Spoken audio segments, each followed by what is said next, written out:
মাঠের লড়াই শুরু হতে বাকি মাত্র ৩ দিন। বিশ্বকাপ জয়ের লক্ষ্যে পরাশক্তিরা আধুনিক সব কৌশল নিয়ে ব্যস্ত থাকলেও ভিন্ন আবহে বিশ্বকাপ যাত্রা শুরু করলো ইরান ফুটবল দল।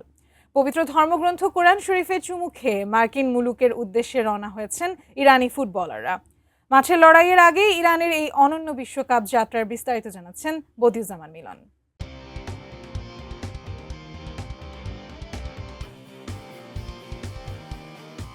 বিশ্বকাপ ফুটবল সামনে রেখে দলগুলো এরই মধ্যে পৌঁছে গেছে যুক্তরাষ্ট্রে। টুর্নামেন্ট সামনে রেখে দলগুলো নিচ্ছে প্রস্তুতি।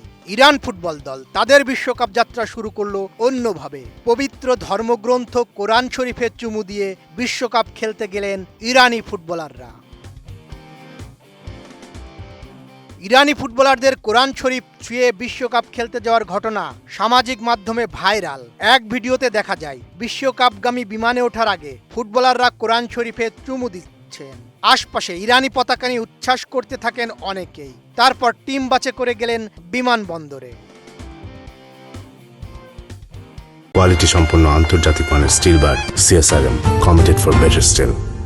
এবারের বিশ্বকাপে অংশগ্রহণের পথে বড় বাধা কাটিয়ে উঠেছে ইরান। দলটির খেলোয়াড়েরা যুক্তরাষ্ট্রে প্রবেশ ও বিশ্বকাপে অংশ নেওয়ার জন্য ভিসা পেয়েছেন।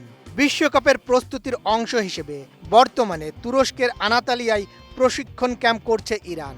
সেখান থেকেই তুরস্কে অবস্থিত মার্কিন দূতাবাসে ভিসার আবেদন করেছে দলটি।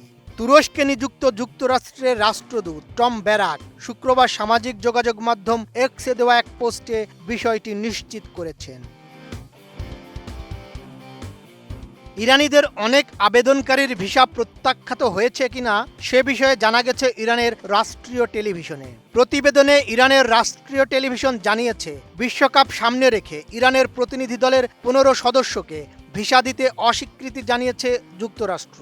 ইরানের রাষ্ট্রীয় টেলিভিশনের এক প্রতিবেদক তুরস্কের আনাতালিয়া শহর থেকে এ তথ্য জানান। ইরান ফুটবল দল মেক্সিকোতে ক্যাম্প করবে, তবে তাদের গ্রুপ পর্বের 3 ম্যাচ খেলতে হবে যুক্তরাষ্ট্রে। সেখানে দিনে গিয়ে দিনেই ফিরতে হবে ইরান দলকে।